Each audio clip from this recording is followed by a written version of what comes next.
Hello, thanks for joining Techie Personal Finance Bootcamp.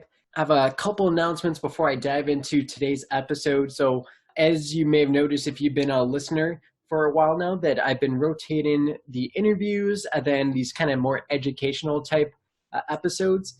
For the end of the year, I've got a few interviews I need to catch up with and kind of push them out. I don't want to make the interviewees who I interviewed now sometimes a few months ago wait too much longer. So I'm actually going to do a push towards these last few weeks of 2019, get them out.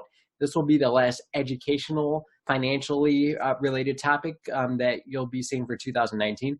But then what's going to happen early in 2020 is I'm going to release a handful of financial education based episodes so that you can kind of kick off 2020 pretty strong as far as the financial aspects. So we'll talk about things like budgeting, debt management, and just kind of how to navigate getting your financial life in order. But before we do that and get into the new year, I'm going to close this year out from the financial episodes with how to take your financial confidence to the next level. So if you're familiar with me at all, Level Up Financial Planning is the name of my financial planning company. And so I serve tech professionals there. And my kind of tagline is take your financial confidence to the next level. And I'm sure people get it. I'm sure you understand that every day you can actually improve your life, whether it's financially or in any aspect, and just kind of constantly be leveling up. These things matter. They matter over time. They end up compounding to be significant increases and being substantially better off than where you started before you decided that you wanted to be more intentional about taking your financial confidence to the next level, or taking your health to the next level, or your career to the next level. All these things are decisions that you had to decide on, that you want to actively engage and be proactive about what you want your life to look like, and then start doing the things that are actually going to make a difference. But how do you figure it out? So you might feel stuck. You might just not even know where to get started. So that's what this episode is going to help you with. So I think the first thing, and it's the first thing I always review with my clients when they're coming on board, is what is actually important to you? What are your values? What are the cool things, the possibilities in the future that you really get excited about? Because without that, you're not going to do the hard work. You're not going to make the changes to your financial habits and do the necessary grind that you might have to do in order to achieve these goals if you're not actually tying them to goals or anything important. It's not enough to start January 1st, 2020 saying, you know what, I want to do better financially just to do better financially. It has to mean more than that. It has to be rooted in something that's super meaningful and super important to you. So that's step one, just getting clear on what's important to you and what those possibilities are that you want to kind of strive for, and actually be willing to put up with the little bit of pain that you're going to feel early on, at least. One thing that's cool about when you do start to make these changes, and you probably experience it in other aspects of your life where you are strong, maybe you're really great at your career. That tends to be a lot of the people I work with, where they're super engaged, they love the work that they do, and so they excel at it. And early on, it wasn't always the case, though. They loved it even early on, but they struggled. There was huge things that they had to overcome and hurdles they had to overcome in order to get past that. And over time, they got used to it. And as I know, especially with like coders and programmers and things like that, like, you're just going to be making stuff up. You're going to be breaking things. You're going to have to figure out stuff all the time there. It's always constantly new things that you have to learn. And you just kind of get used to that being your new normal. So the same thing happens with your financial habits. It starts out a little bit uncomfortable, and the best thing you can do is just kind of power through it. Once you start making that progress, it ends up helping dramatically. But once you do get clear on what's important to you, the values and possibilities, then you have to figure out, well, how am I actually going to connect the dots? How am I going to get from where I'm at now to where I want to go? And first thing you have to do is figure out, now where are all my things at? Where are my resources? We'll dig into this more specifically at the start of 2020 when I drop a handful of those videos, when we talk about net worth and just kind of understanding where you're at. But basically, you just kind of boil down where are your resources, what are the liabilities, all the debts that you have to pay, the minimum payments, all these types of things. So where are you at today? You need to know that in order to know how and where you're going to go in the future. And so you kind of have that vision of the future, what you want that to be like, how awesome it could potentially be. Then you ground in reality. Well, where am I today? And then you can start filling those gaps. And there's a few different ways you can do it. If you're a do-it-yourselfer, and if you're listening to this for the financial episodes, maybe you are, find the information online, find it through podcasts, find it through blog posts. There's so many different ways. I think the biggest thing that you'll want to make sure that you're being careful with is making sure that it's a credible source that you're pulling from, because there are a lot of people who mean well, but they just don't have all the information. They don't have enough perspective to say, hey, this is how I did it. And they're saying like, this is the only way to do it. The best thing since sliced bread as far as the way to process and think about your financial life. But that's not the case. There's so many different things that you can change and do different and still get to the same outcomes. And so that's one of the things I'm not too high on when it comes to someone that just managed to pay off debt, their student loans or whatever, because they went through this one specific process. Your process is going to look different. Your roadmap is going to look different. So just be aware of that when you're kind of researching stuff, that sometimes their situation is not the same as your own. I often tell myself this as well as clients, is you have to run your own race. We all started out with different resources. We all started out with different talents and strengths and weaknesses, and we have to figure it out. So you can do that. You can search those things. It is helpful to know what your tendencies are, where your weaknesses, where your strengths are, because if you know that a do-it-yourself approach just isn't going to get you to where you need to be, well, why even start there? Especially when there's resources. You can get a financial coach.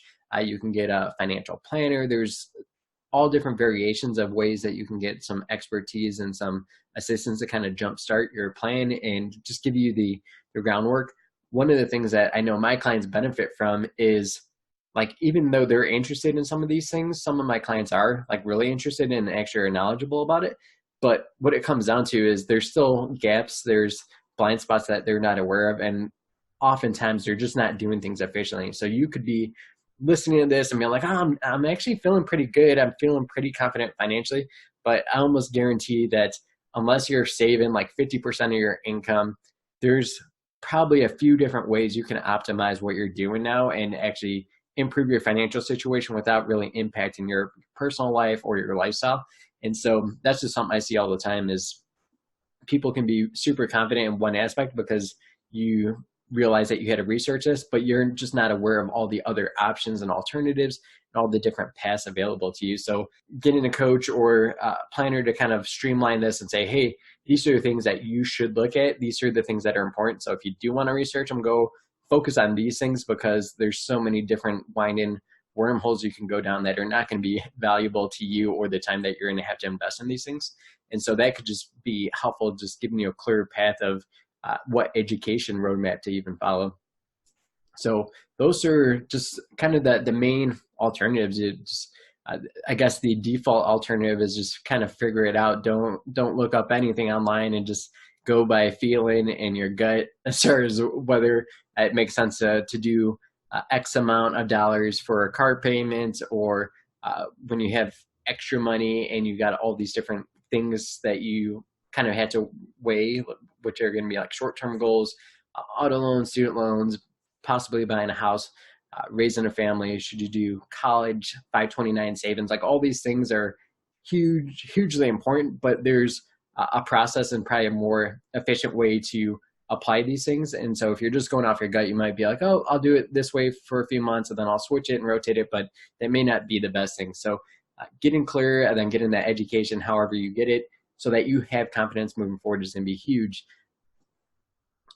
One thing that's important to remember too is there's obviously those longer terms, those huge goals, but then you need to break those things down, because it's going to be a long road. If you're running a marathon, you don't only count when you hit that marathon kind of mileage. You're checking in. You might have a smartwatch. You're going to see different timers or markers along the road, the race that you're doing, where you're going to see just kind of the intervals, like where you're at and how you're doing well before then. And it kind of gives you like some motivation that, like, okay, I only have like 5 miles left or whatever. So you want to do the same thing with your financial goals, is break those things down. Maybe you don't quite have an emergency savings built up, and typically it's 3 to 6 months of living expenses. That tends to be a lot more than people expect. And So that's a huge number. Like, let's break those things down smaller. Like, what would 1 month's living expenses look like, and how long would it take you to get there? The cool thing about these shorter term goals is they can actually act like fuel. I actually feel short term goals are more important than long term goals, because long term goals tend to shift and change pretty often, actually. So a lot of people don't realize that you have your mindset on one thing, and then all of a sudden you grow, you learn more, you experience more, and you decide that, you know what, I thought I was going to do it this way, and that's not as important anymore.